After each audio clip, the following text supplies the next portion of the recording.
please subscribe and don't forget to press the bell icon to get notified whenever we upload a new video.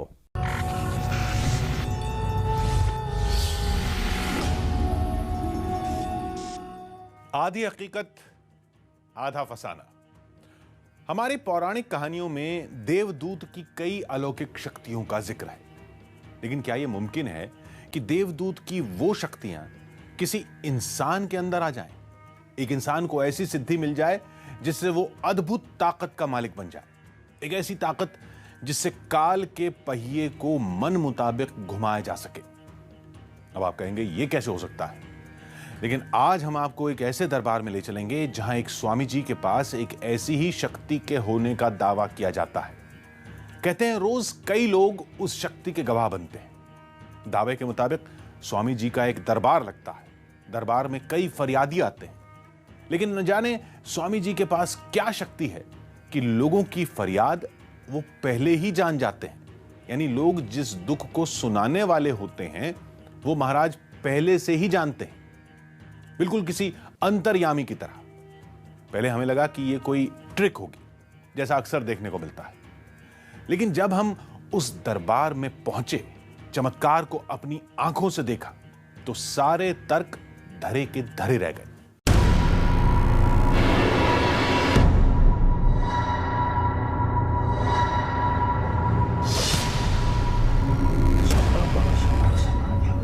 सवाल पूछने से पहले उसका जवाब मिल जाता है।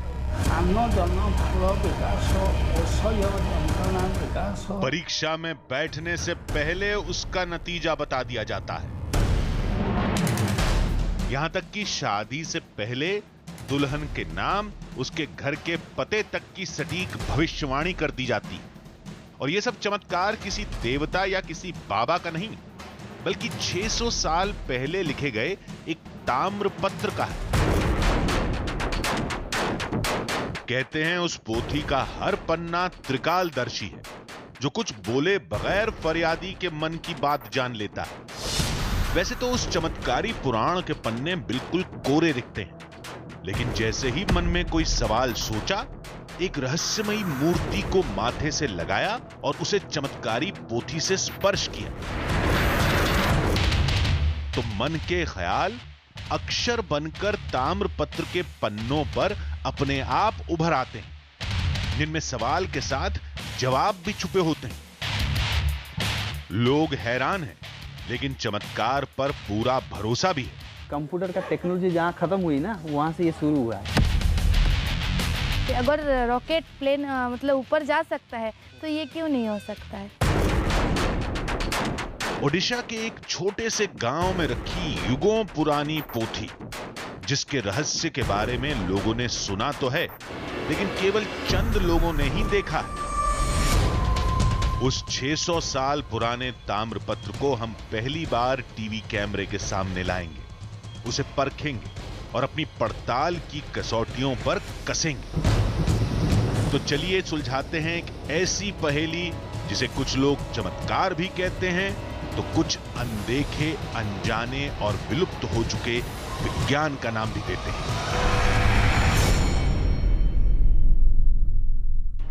आधी हकीकत आधा फसाना। हमारे सामने दावा भले ही स्वामी जी को लेकर हुआ था, लेकिन जब हमने कहानी को खंगाला तो मालूम चला कि शक्ति स्वामी जी में नहीं, उस युगों पुराने दिव्य ग्रंथ में है, जो स्वामी जी के पास सालों से। ताम्र पर लिखे उस पुराण के बारे में कहा जाता है कि उसके कुछ पन्ने कोरे हैं, लेकिन जब इंसान सच्चे मन से उसके सामने बैठता है तो उसकी मन की सारी बातें कोरे पन्नों पर उभर आती हैं, जो एक प्राचीन उड़िया भाषा में लिखा होता है, जिसे स्वामी जी पढ़कर सुनाते हैं। इस दावे ने तो हमें हैरत में डाल दिया था। भला किसी के मन की बात पुराण के पन्ने पर कैसे छप सकती है? इस सवाल का जवाब तलाशते हम ओडिशा के एक छोटे से गांव में पहुंचे। इन सारी घटनाओं को अपनी आंखों के सामने होते देखा, फिर भी विश्वास नहीं हो रहा था।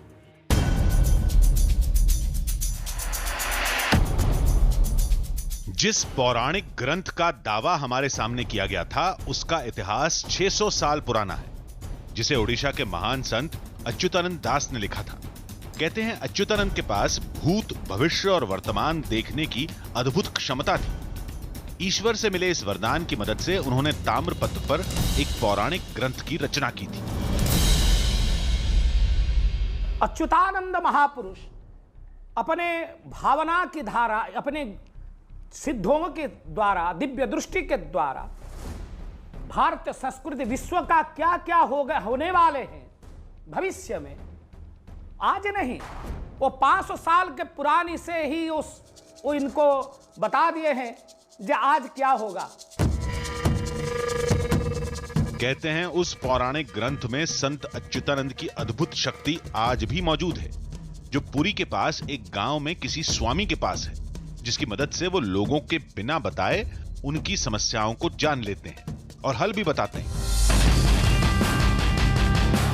अब ये दावा हकीकत है या फसाना, ये जानने के लिए हम दिल्ली से 1800 किलोमीटर दूर ओडिशा में पुरी के पास कोणार्क सूर्य मंदिर पहुंच गए।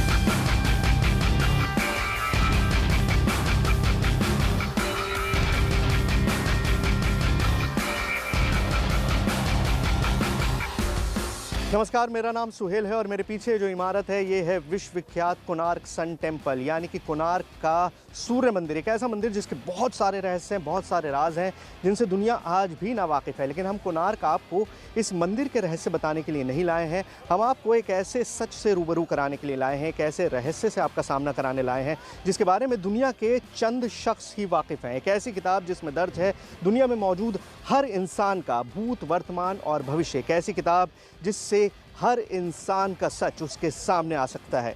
कहाँ है वो किताब, किसके पास है और किस तरह से उसका इस्तेमाल किया जाता है, कहाँ से हासिल हुई, यही सारे सवाल हमारे जहन में भी हैं और इसीलिए हम आए हैं कोणार्क। हमारी मंजिल कोणार्क से करीब 50 किलोमीटर दूर काकटपुर गांव थी।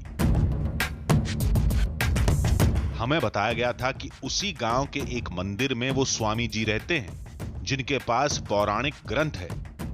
क्या ये वही ताम्रपत्र है जिसकी रचना संत अच्युतानंद ने की थी? अगर दावा सच है तो लोग इससे अनजान क्यों हैं? अगर दावा झूठ है तो प्राचीन इतिहास में संत और उनके लिखे ताम्रपत्र का जिक्र कैसे है? जब हम बड़े बड़े रहस्यों की बात करते हैं तो आपके जहन में क्या आएगा? आपके जहन में आएगा कि कहीं बहुत ऊंचा पहाड़ होगा, कोई बड़ी गुफा होगी, कोई समुद्र का इलाका होगा जहां अंदर जाकर हम बहुत गहरा राज आपके सामने लाएंगे। लेकिन नहीं, ऐसा कुछ भी नहीं है। आज हम आपके सामने दुनिया का एक ऐसा राज लाने वाले हैं जो बहुत कम लोग जानते हैं। इस दुनिया के हर आदमी का भूत, भविष्य और वर्तमान एक किताब में दर्ज है और आज हम आपको वो किताब दिखाने वाले हैं। हम ओडिशा के एक छोटे से गांव में आए हैं, काकटपुर नाम की जगह है और यहाँ पर एक छोटे से मंदिर के पास बने एक छोटे से कमरे में मौजूद है हमारा, आपका और दुनिया में मौजूद हर इंसान का भूत, वर्तमान और भविष्य। मंदिर बेहद छोटा लेकिन आकर्षक था। विश्वास नहीं हो रहा था कि इस छोटे से मंदिर से इतना बड़ा दावा जुड़ा हो सकता है। स्वामी जी फिलहाल कहीं बाहर गए थे। फिर हमने वहां मौजूद कुछ लोगों से बातचीत शुरू की। गांव में रहने वाले एक शख्स ने बताया कि बाबा के पास ये पोथी 1975 से। पोथी क्या करता है, मन में जो सवाल आता है, ये मन के अंदर जो हम जो सवाल को सॉल्व नहीं कर सकते वो पोथी सॉल्व करता है। इसी तरह कोई दुरारोग्य व्याधि से पीड़ित हो, वो आके मन में सोचकर मेरा ये जो व्याधि है वो कैसे सॉल्व होगा, कैसे आरोग्य में होगा, उनका बारे में वो सोचेगा तो उनका से औषध निकलेगा, क्या का प्रेस्क्रिप्शन आएगा। ऑटोमेटिकली ये सब प्रिंट हो जाता है। कोई पत्ते में कुछ भी नहीं लिखा, मगर क्वेश्चन आते ही उसके में आंसर सो मोटा आ जाता है। फिर हमें एक ऐसे शख्स मिले जो पहले भी पोथी और बाबा के चमत्कार से रूबरू हो चुके हैं। मेरा तो 40 साल हो गया था, शादी नहीं हो पाया था, तो मैं इधर आया था।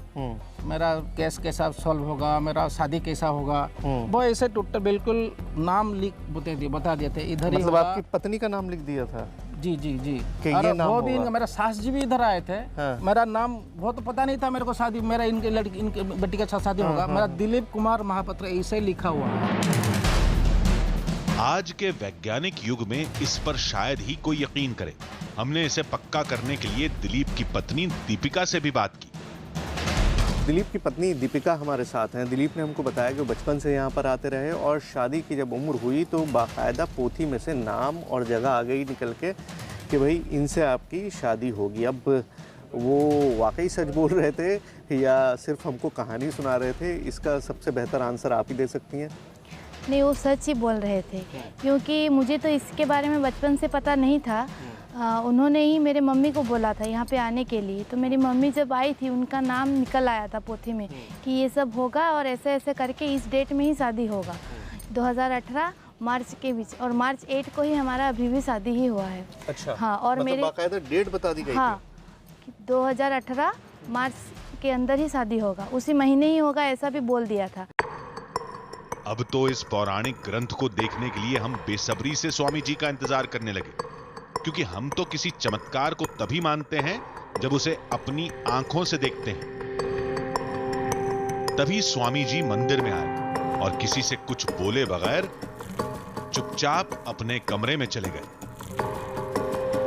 काकटपुर में यही वो छोटा सा मंदिर है जहां पर आज से 77 साल पहले पंडित जी ने पोथी के थ्रू लोगों का भविष्य बताना शुरू किया था। अब ये पोथी उनको धीमे धीमे करके हासिल हुई। ये पोथियां 600 साल से मौजूद हैं, ये सब इतिहास है। लेकिन अभी इस मंदिर का इतिहास मैं बताऊं आपको तो यहाँ पर 77 साल से वो लगातार लोगों से मिलते आ रहे हैं, लगातार उनको उनका भविष्य बताते आ रहे हैं। उसके बाद ये जगह छोटी पड़ने लगी, मंदिर बहुत छोटा सा था, तो ये कमरा बनवा दिया गया। अब इस कमरे में वो बैठते हैं और इस कमरे में बैठकर वो लोगों से मिलते हैं। लेकिन जैसा कि बार बार उन्होंने कहा कि ये एक ऐसी विद्या है जो हर किसी को ना दिखाई जा सकती है ना बताई जा सकती है, इसीलिए बंद कमरे में बिना किसी इलेक्ट्रिसिटी के, बिना किसी बत्ती के, बिना किसी लाइट के बैठते हैं। और एक समय में एक ही आदमी होता है अंदर जो अपने प्रश्न का उत्तर जानना चाहता है। इस मंदिर में गिने चुने लोग ही आते हैं, लिहाजा हमारे पास ज्यादा वक्त नहीं था। हमने पहले शख्स से ही अपनी पड़ताल शुरू कर दी। बाबा के पास सबसे पहले दिलीप जाने वाले थे, लिहाजा हमने उनसे वो सवाल पूछ लिए जो वो मन में लेकर बाबा के सामने जाने वाले थे। 3 मैं सोच के आया हूँ। 3 चीजें सोच कर आए मेरे हैं। छोटा भाई के बारे में सोच के आया हूँ। अपने छोटे भाई के बारे में पूछना चाहते हैं। पहला क्वेश्चन में छोटे भाई का शादी के कहाँ, मतलब शादी तो होगा, बच्चे पैदा हुए तो शादी तो होंगे। मैं ये नहीं पूछा कब शादी होगा, ये मेरा जानने की जरूरत नहीं है। कहाँ होगा, किससे होगा, तो नाम लिख के देंगे। वो तो बोलेंगे, मैं तो लिख के लूंगा, कहाँ पक्का लेके जाऊंगा। चलिए ठीक है। वो किससे शादी होगी और कब होगी? कब होगी नहीं पूछूंगा। कब होगी नहीं, किससे, कहाँ से होगा, किससे होगा। ठीक है, चलिए पहला सवाल। पहला सवाल है। हाँ।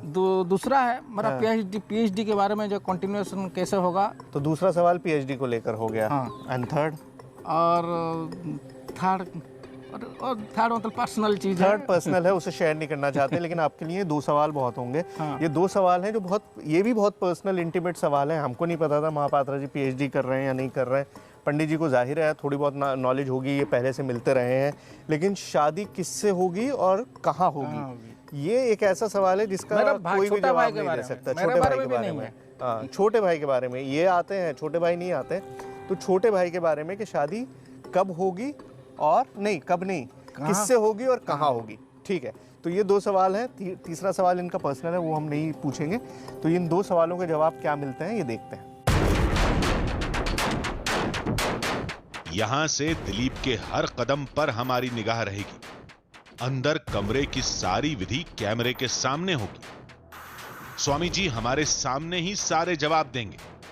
फिर हम देखेंगे कि पोथी की मदद से स्वामी जी दिलीप के मन को पढ़ पाए या नहीं। और सबसे बड़ी बात, आज पहली बार ये सब कुछ किसी टीवी कैमरे में रिकॉर्ड होने वाला था। अब जो मैं आपको दिखाने वाला हूं वो दुनिया का सबसे गहरा राज है। एक ऐसी पोथी जिसमें दर्ज है हर इंसान का भूत, वर्तमान और भविष्य। हर इंसान का, इस दुनिया के हर आदमी का भूत, वर्तमान और भविष्य उस पोथी में दर्ज है। पंडित जी वो पोथी कभी किसी को दिखाते नहीं है। हमने बड़ी मुश्किल से राजी किया क्योंकि उनको लगता है कि इसको दिखाने से इसकी शक्ति कम हो जाएगी। लेकिन मैंने किसी तरह से उनको तैयार किया और पहली बार कैमरे पर आप जो देखने जा रहे हैं वो वाकई हैरान करने वाला है। 600 साल पुरानी पहेली अब सुलझने वाली थी। क्या स्वामी जी को दिलीप के परिवार का भविष्य नजर आएगा?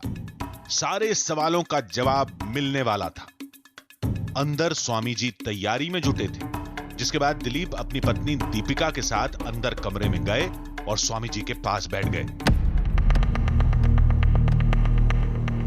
कमरे में ताम्रपत्र और ताड़पत्र पर लिखे कई सारे ग्रंथ मौजूद थे।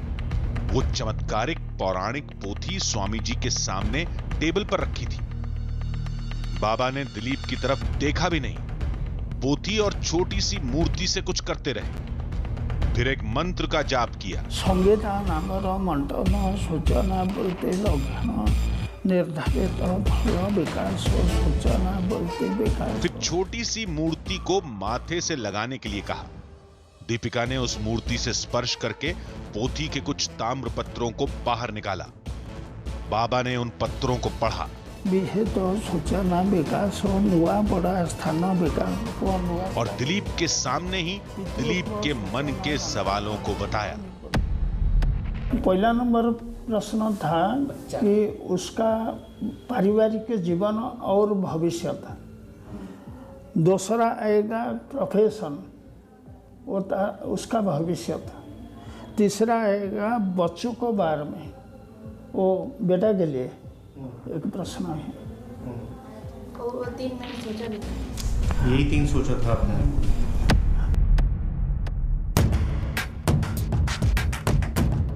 किसी ने कुछ नहीं बोला। फिर भी बाबा ने दिलीप और दीपिका के मन की बात जान ली, लेकिन ये कैसे हुआ ये जानना अभी बाकी था। तब तक बाबा ने सवालों का जवाब देना शुरू कर दिया था, लेकिन हमारी दिलचस्पी इसमें नहीं थी। हम केवल एक सवाल का जवाब जानना चाहते थे जो दिलीप के भाई की शादी से जुड़ा था। मैं जो पहले सोच कर आया था, आपको बताया था कि कब होगा मेरे को नहीं जानना है, किससे होगा और कहाँ होगा। मतलब पहले वो बता दिया मेरे को 2019 में को ही होगा शादी। 2019 में शादी होगा। ये तो कोई एस्ट्रोलॉजी देख कर बता देगा। ये तो कोई खास बात वो भी बता दिए। इसके बाद मैंने ये नहीं सोचा था। मैंने जो सोचा था इसके बाद आंसर आया कि लड़की का नाम संगीता होगा और इनका घर मेरा घर से वेस्टर्न साइड में है। इनका गांव के नाम है नोआपाड़ा। हाँ, और इनका पिताजी का नाम रघुनाथ है। देखिए, लड़की के पिता का भी नाम बता दिया, लड़की का भी नाम बता दिया और वेस्टर्न डायरेक्शन में है ये भी बता दिया। अच्छा, ये बात हम अगर पहली बार सुन रहे होते तो हमें भी लगता कि ठीक है यार, कोई मनाया, मेरे भी किसी का भी नाम ले दूं, मैं संगीता बोल दूं, अनीता बोल दूं, कुछ भी बोल सकता हूँ। लेकिन इनके साथ खुद हो चुका है कि इनको नाम बताया गया था इनकी पत्नी का और इनको एड्रेस दिया गया था और वही निकाला और वही शादी हुआ है। तो ऐसा नहीं है कि उनको पहले से पता था, ये तक नहीं पता था कि ये अपने भाई के बारे में सोच कर आए हैं। सवाल पूछने आए हैं, जाहिर है यहाँ पर आए तो कुछ ना कुछ पूछने ही आए होंगे, लेकिन अपने भाई की बात दिमाग में है, ये तो किसी को भी नहीं पता था। हमको इन्होंने बताया कैमरे पे से। अब ये मसला नहीं था कि ये भविष्यवाणी सही साबित होती है या नहीं। चमत्कार तो पोथी की मदद से बिना बताए मन की बात जानने में था और हमारी पड़ताल भी इसी को लेकर होनी थी। लेकिन अभी कई घटनाओं को देखना बाकी था। पोथी के वो कोरे पन्ने जिनमें शब्द अपने आप उभर कर आ जाते हैं, वो अद्भुत और अदृश्य शक्ति जो स्वामी जी को त्रिकालदर्शी बना देती है। अब यहां से हमारी पड़ताल का अहम हिस्सा शुरू होने वाला था।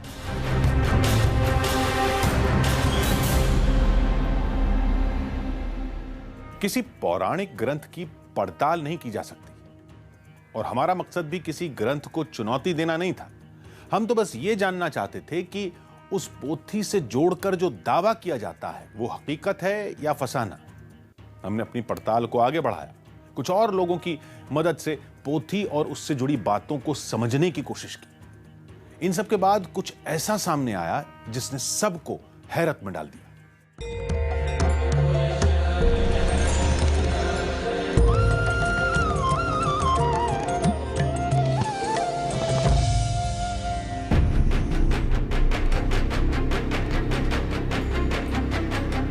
बंद कमरे में उस चमत्कारी पोथी की मदद से लोगों के भविष्य बताने का सिलसिला देर तक चलता रहा।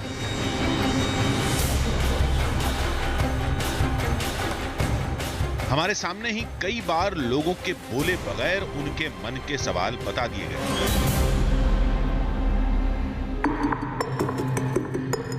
दोपहर तक सारे फरियादी चले गए। कमरा खाली हो गया तो स्वामी जी बाहर आकर बैठ गए। फिर हमने तसल्ली से उनके साथ बात की। कई सवालों के जवाब उनसे लेने थे। पंडित जी, मुझे सबसे पहले ये बताइए कि ये जो ये पोथी आपके पास है, ये आपको कहाँ से मिली? वो ये ताम्रपति कोणार्क अवधूत आश्रम में मिलता है। कोणार्क के अवधूत आश्रम में वो ताम्र पत्र मौजूद था। मठ का बगल से एक पुरातन बाम्फी है, वो बाम्फी का अंदर में था।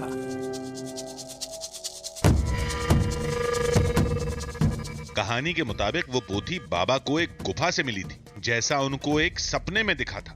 लेकिन सबसे अहम सवाल अभी बाकी था। ये फ्यूचर प्रेडिक्शन कैसे होता है? वही तो एक थ्योरी है, वर्तमान, भविष्य, अतीत, वो तीन का सब्जेक्ट आएगा। थ्योरी एक है। थ्योरी एक है। थ्योरी एक है। मंत्र तंत्र का सीखने पड़ेगा। अच्छा। वो प्राणायाम, योग, साधना, उसके लिए उन्हें सीखने पड़ेगा।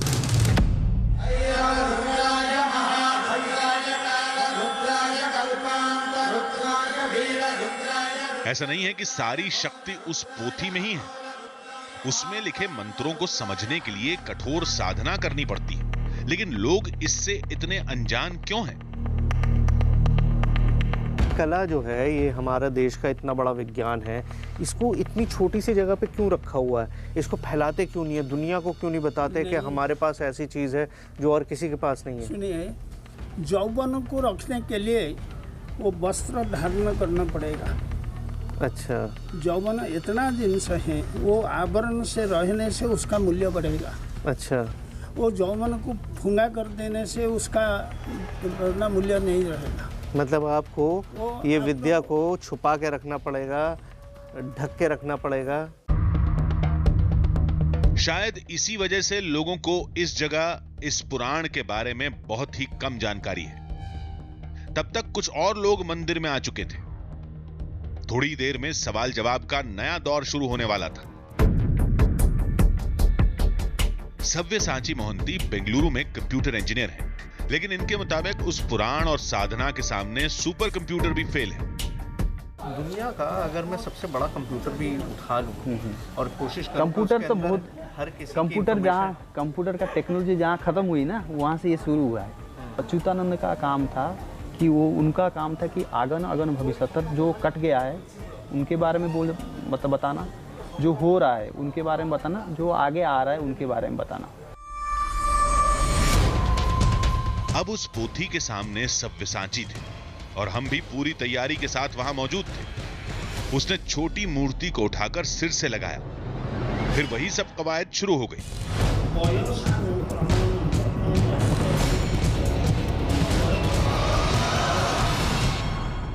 सव्यसाची ने तो निजता का हवाला देते हुए कुछ भी बताने से इनकार कर दिया, लेकिन चेहरे से लग रहा था कि वो जवाब से पूरी तरह संतुष्ट थे।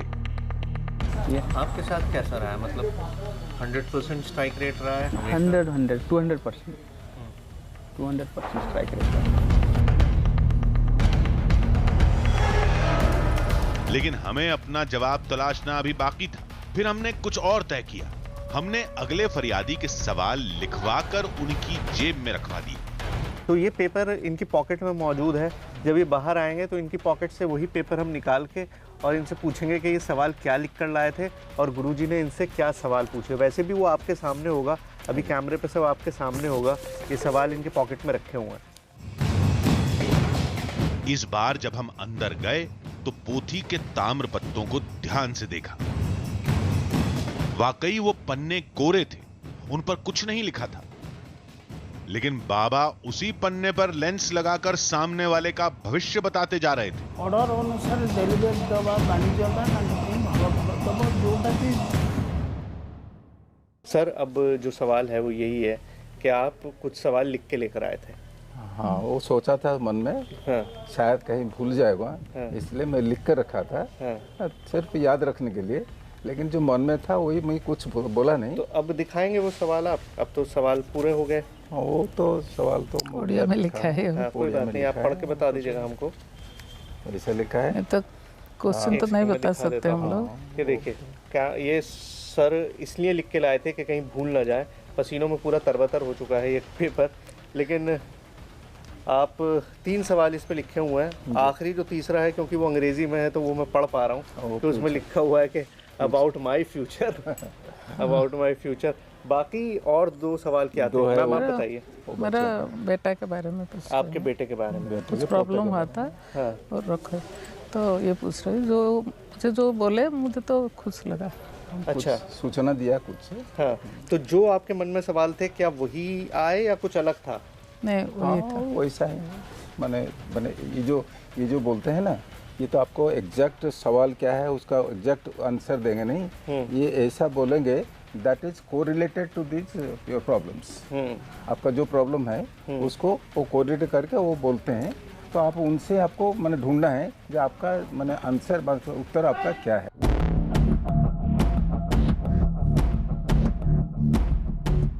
कहीं ऐसा तो नहीं है कि बाबा पोथी पढ़कर गोल गोल बातें करते हैं और परेशान लोग उन्हें खुद से जोड़कर देखने लगते हैं?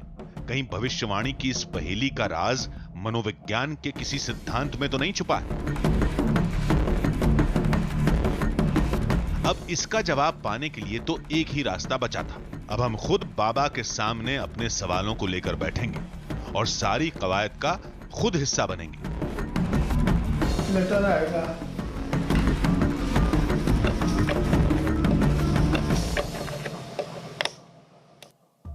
जी बिल्कुल आ रहा, सारे लेटर्स दिखाई दे रहे हैं, पूरा लिखा हुआ दिखाई दे रहा है, पूरा एक एक चीज़ लिखी हुई दिखाई दे रही है। ये देखिए, पूरा लिखा हुआ दिखाई दे रहा है। जो ताम्रपत्र कुछ देर पहले कोरा था, अब उसमें शब्द उभर चुके थे। ये कैसे हुआ, ये हमारी समझ से परे था।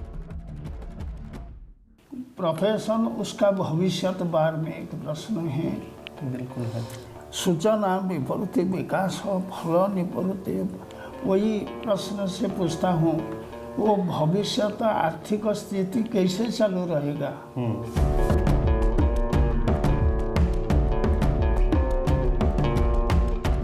हाँ में गर्दन हिलाने के अलावा हमारे सामने कोई चारा नहीं था, क्योंकि सारे जवाब बिल्कुल सटीक थे। हमने केवल 2 ही सवाल सोचे थे, लेकिन ये हुआ कैसे? क्योंकि कितने सवाल हैं और कौन से सवाल हैं, ये हमने किसी को नहीं बताया था। इस पूरी कवायद में 2 बातें सबसे ज्यादा हैरत में डालती हैं। पहला, इन कोरे ताम्र पत्रों पर शब्दों का आकार लेना, और दूसरा, मन के सवालों का बिना बताए जान जाना। हमें इसमें कोई ट्रिक नजर नहीं आई। फिर ये कैसे हुआ? क्या ये वाकई कोई युगों पुरानी विधा है? जब हमने इस बारे में और जानने की कोशिश की तो बाबा ने साफ इनकार कर दिया। बताया गया कि राज बताने से शक्ति कम हो जाती है, लेकिन स्वामी जी की चिंता तो कुछ और ही है। कुछ वक्त बाद तो मतलब चीजें खत्म हो ही जाती हैं, तो आपके बाद ये कौन करेगा? वो तो आदमी आएगा। आदमी आएगा? हाँ। अच्छा, वो हमारा पिताजी का प्रॉपर्टी नहीं है, वो प्रॉपर्टी जनसाधारण का है। जनसाधारण का है। वो जन कल्याण से लगेगा। वो जो अच्छा आदमी आएगा ना, जो दिमाग से है, विद्या जानते हैं, वो परीक्षा देने पड़ेगा। परीक्षा? परीक्षा। और वो परीक्षा क्या होगी? वो परीक्षा से यहाँ से है। अच्छा, इन्हीं इसमें लिखे हुए प्रश्न क्या पूछने वो हैं? इसे प्रश्न है, वो प्रश्न को उत्तर जो आदमी देना है ना, उसको हैंड ओवर करना पड़ेगा। उसको दे देंगे आप? हाँ। किसी ट्रिक या किसी गलत तरीके से चमत्कार करने का काम वो लोग करते हैं जिन्हें पैसे कमाने या कुछ हासिल करने की चाह होती है, लेकिन स्वामी अमरेश्वर मिश्रा में ऐसा कुछ नजर नहीं आया। रही बात इस पौराणिक ग्रंथ की सत्यता की, तो इसे परखने के लिए काफी शोध और वैज्ञानिक तथ्यों की जरूरत थी, जो हमारे पास फिलहाल नहीं थे। अब ये कोई चमत्कार है या कोई गुमनाम विद्या, इसका फैसला हम आप पर छोड़ते हैं।